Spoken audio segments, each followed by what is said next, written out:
आप देख रहे हैं पहाड़ टीवी, खबर पहाड़ की।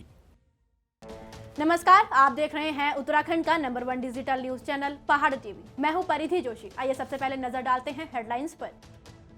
रुड़की सिविल लाइन कोतवाली पुलिस को मिली बड़ी कामयाबी। पुलिस ने 2 नामी कंपनियों के लाखों के लैपटॉप चोरी करने वाले गिरोह के 2 सदस्यों को किया गिरफ्तार। मुख्यमंत्री ने शहरी विकास और आवास विभाग की समीक्षा। राज्य और केंद्र पोषित योजनाओं के माध्यम से संचालित विभिन्न योजनाओं के प्रभावी क्रियान्वयन के दिए निर्देश। खटीमा पुलिस ने बंद हो चुकी भारतीय करेंसी बदलने के नाम पर जालसाजी करते 5 लोगों को किया गिरफ्तार। i20 और क्रेटा कार में घूम रहे थे 5 आरोपी। राफ्टिंग और कैंपिंग व्यवसाय पर टूटा कोरोना का कहर। स्वास्थ्य विभाग की जांच में 2 दिन में ही मिले 25 corona positive. Roorkee civil line कोतवाली पुलिस को बड़ी कामयाबी हाथ लगी है। पुलिस ने 3 दिन पहले 2 नामी कंपनियों के लाखों के लैपटॉप चोरी करने वाले गिरोह के 2 सदस्यों को गिरफ्तार किया है, जिनमें जितेंद्र कुमार चौधरी निवासी शाहपुर बिहार, जबकि दूसरा सनी तोमर बिहार का निवासी है। दोनों पकड़े गए आरोपी फिलहाल देहरादून में रह रहे थे, जिनके पास से पुलिस को चोरी के 40 लैपटॉप बरामद हुए हैं। इसमें जो है एक जितेंद्र और एक सनी तोमर, 2 लोगों को हमने गिरफ्तार किया है। इसका मोडस ऑपरेंडी ऐसा था कि ये जो लैपटॉप लेके आए थे, ये बड़ा कंसाइनमेंट था, लगभग 23 लाख का माल है। इसका जो है पीछे से गाड़ी लेके आए थे, ये सारे सामान उस जो ट्रक से जो है उसका शिफ्ट करके लोग लेके चले गए। ये तीनों जो है इसमें मेन मास्टरमाइंड है, एक जितेंद्र और राज राय है। इन दोनों उस पंडित को जो है उस ट्रांसपोर्ट कंपनी के ड्राइवर को तब नीड किया था, विगत 3 महीने से जो उधर काम कर रहा था। इनका प्लानिंग ये थी कि जब भी बड़ा कंसाइनमेंट जाएगा तब जो है उनको जो है उसको जो है हम चोरी करने का।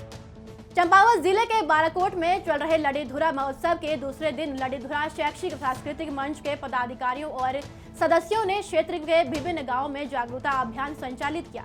इस दौरान मंच के पदाधिकारियों ने लोगों को कोरोना महामारी को देखते हुए मंदिर में न आकर अपने घरों में ही मां भगवती का आशीर्वाद लेने के लिए प्रेरित किया। सरोवर नगरी नैनीताल में 1 सप्ताह के लिए प्रदेश की राज्यपाल बेबी रानी मौर्य राजभवन पहुंची। राजभवन पहुंचने पर प्रशासनिक अधिकारियों द्वारा उनका स्वागत किया गया। राज्यपाल ने संक्षिप्त विचार विमर्श कर वर्तमान स्थितियों, विकास कार्यों और कोविड-19 के संबंध में जानकारी हासिल की। मुख्यमंत्री त्रिवेंद्र सिंह रावत ने मुख्यमंत्री आवास में कैबिनेट मंत्री मदन कौशिक की उपस्थिति में शहरी विकास आवास से संबंधित विभागों की गहनता से समीक्षा की। उन्होंने शहरी विकास और आवास से संबंधित राज्य और केंद्र पोषित योजनाओं के माध्यम से संचालित विभिन्न योजनाओं के प्रभावी क्रियान्वयन के निर्देश दिए।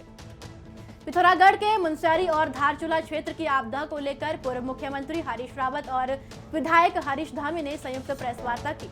हरीश रावत ने पिथौरागढ़ में आई आपदा को लेकर राज्य सरकार पर हमला बोला। हरदा ने राज्य सरकार पर आपदाग्रस्त क्षेत्रों में लचर कार्यप्रणाली से कार्य करने का आरोप लगाया है।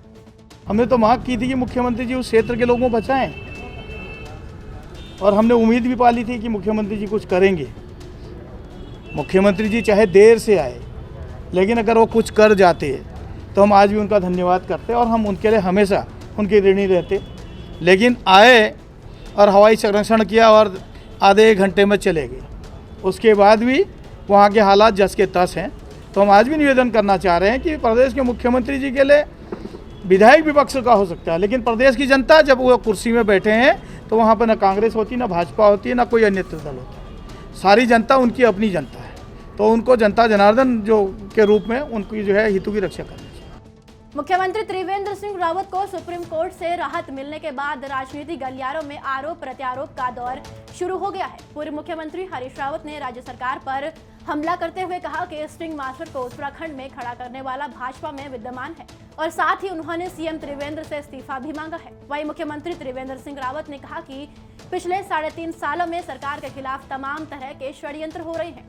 सीएम ने कहा कि माफिया और भ्रष्टाचार इकट्ठा होकर हमला करने की कोशिश कर रहे हैं।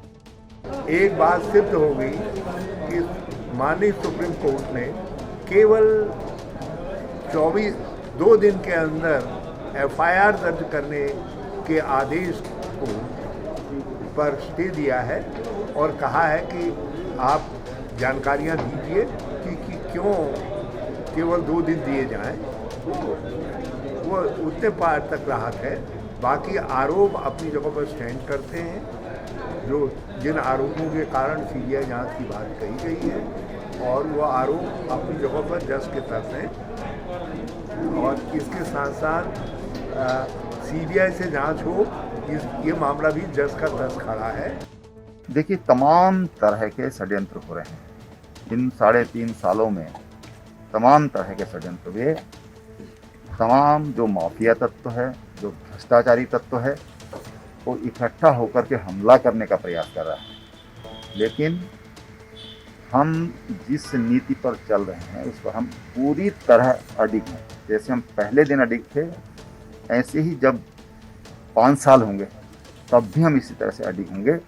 कोई हमें हमारे रास्ते से अलग नहीं कर सकता है। केंद्र सरकार के द्वारा कोविड-19 की गाइडलाइंस के बीच काशीपुर में जुलूस मोहम्मदी का पर्व पर सांकेतिक रूप से मनाया गया। इस दौरान परंपराओं का निर्वहन करते हुए शहर इमाम की सरपरस्ती में कोरोना की गाइडलाइंस के बीच सांकेतिक जुलूस निकाला गया, जिसमें स्थानीय प्रशासन द्वारा कोविड के नियमों के पूरी तरीके से पालन किया गया। पौड़ी जिले के सतपुली क्षेत्र में ग्रामीणों की प्यास बुझाने वाले एकमात्र प्राकृतिक जल स्रोत के सूख जाने की चिंता बंदूण गांव के ग्रामीणों को सताई जा रही है, जिससे ग्रामीण आंदोलन की राह पकड़ने को मजबूर हो गए हैं। दरअसल बंदूण गांव से होकर एक निर्माणाधीन सड़क ताड़केश्वर महादेव तक बनाई जा रही है। इस सड़क के पास से होकर एक जल स्रोत निकल रहा है, जिस पर ग्रामीणों की माने तो इस सड़क के निर्माण कार्य और पहाड़ की कटिंग से उनके जल स्रोत के प्रभावित होने का खतरा बढ़ गया है। हमारे प्राकृतिक स्रोत वे पर छेड़छाड़ ना करो, हमारे पानी बिगर तड़पण वो हमारे बोली निमन्ना चाहिए। शासन प्रशासन सब आ गया पर हमारे बोली निमन्ना चाहिए। वो जिद पर अकड़िया चाहिए कि हमारे तुम्हारे पानी में रोड जाना, हमारे वाले अलाइनमेंट चेंज करो। वो बना चाहिए कि हमारे नहीं जी, हमारे वाल पुराने हुए पर जाओ जो सर्वे हुई गाँव मलपण गुलन से मात वो बना चाहिए कि हमारे नहीं जी, हम पानी में ले जाओ, हम बना चाहिए तलपण भी ले जाओ, वो बना चाहिए तलपण भी निमन्ना चाहिए। उत्तराखंड में 2022 का विधानसभा चुनाव भले ही अभी दूर हो, लेकिन राजनीतिक दलों ने अभी से ही जोड़ तोड़ की राजनीति को शुरू कर दिया है। खटीमा में भी कांग्रेस के प्रदेश महामंत्री भुवन कापड़ी के समक्ष कल योगी सेना के जिलाध्यक्ष वीरेंद्र सिंह राणा सहित 2 दर्जन लोग कांग्रेस पार्टी में शामिल हुए। कांग्रेस पार्टी में शामिल हो रहे योगी सेना के कार्यकर्ताओं का कांग्रेस के प्रदेश महामंत्री भुवन कापड़ी ने माल्यार्पण कर पार्टी में स्वागत किया। खटीमा पुलिस ने बंद हो चुकी भारतीय करेंसी बदलने के नाम पर जालसाजी करते 5 लोगों को गिरफ्तार किया है। पुलिस ने आरोपियों को 22 गड्डी कूट रचित करेंसी और 1000 रुपए के पुराने 22 नोट बरामद किए हैं। आपको बता दें कि ये 5 जालसाजी आरोपी i20 और क्रेटा कार में घूम रहे थे। पकड़े गए 5 आरोपी यूपी, हरियाणा और राजस्थान के निवासी हैं। ऋषिकेश में राफ्टिंग और कैंपिंग व्यवसाय पर कोरोना का कहर टूट पड़ा है। स्वास्थ्य विभाग की जांच में 2 दिन में ही 25 लोग कोरोना पॉजिटिव मिले हैं। आपको बता दें कि महीने भर पहले ही राफ्टिंग कैंपिंग कारोबार शुरू हुआ था। अब टिहरी डीएम ने व्यवसाय से जुड़े सभी लोगों के जांच के आदेश दे दिए हैं। आपदा से बेहाल मुंस्यारी के ग्राम पंचायत धापा के 139 परिवारों ने पुनर्वास करने के लिए अंतिम संघर्ष करने का मन बना लिया है। कल धापा में हुई बैठक में चरणबद्ध आंदोलन की रूपरेखा बनाई गई। आपदा से घर और खलियान खो चुके 52 परिवारों के लिए अभी तक स्थायी निवास के लिए टीन शेड नहीं बनाए जाने पर दुख व्यक्त किया गया। अगस्त माह में सीएचओ के 300 पदों पर भर्ती निकाली गई, जिसे एनएचएम के माध्यम से कराया गया, जिसके लिए लगभग 12,000 अभ्यर्थियों द्वारा आवेदन किए गए। 27, 28 और 29 सितंबर को काउंसलिंग रखी गई, जिसमें 185 अभ्यर्थियों का चयन किया गया। रिक्त 151 पदों के लिए अब पुनः भर्ती निकाल दी गई है, जबकि शुरू से अभ्यर्थियों की मांग है कि इन रिक्त पदों को री-काउंसलिंग के माध्यम से भरा जाए, क्योंकि आज 10,000 से अधिक अभ्यर्थियों के आवेदन एनएचएम के पास है।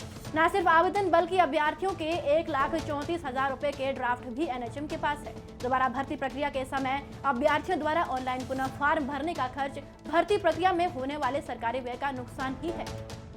डोईवाला के विधायक और सूबे के मुख्यमंत्री त्रिवेंद्र सिंह रावत कल अपनी विधानसभा डोईवाला पहुंचे और यहां चल रहे विकास कार्यों का स्थलीय निरीक्षण किया और इसके साथ लच्छीवाला गेस्ट हाउस में पार्टी कार्यकर्ताओं से मुलाकात कर उनका हालचाल जाना। देखिए, मेरे विधानसभा क्षेत्र है और इसमें तमाम ऐसे विकास के कार्य हो रहे हैं जिनकी वर्षों से लोगों को प्रतीक्षा थी। डिग्री कॉलेज के भवन की यहाँ पर बहुत लंबे समय से डिमांड थी, बच्चों की संख्या लगातार बढ़ रही है। तहसील तो बन गई थी, लेकिन तहसील टेम्परेरी सेट्स में चल रही थी।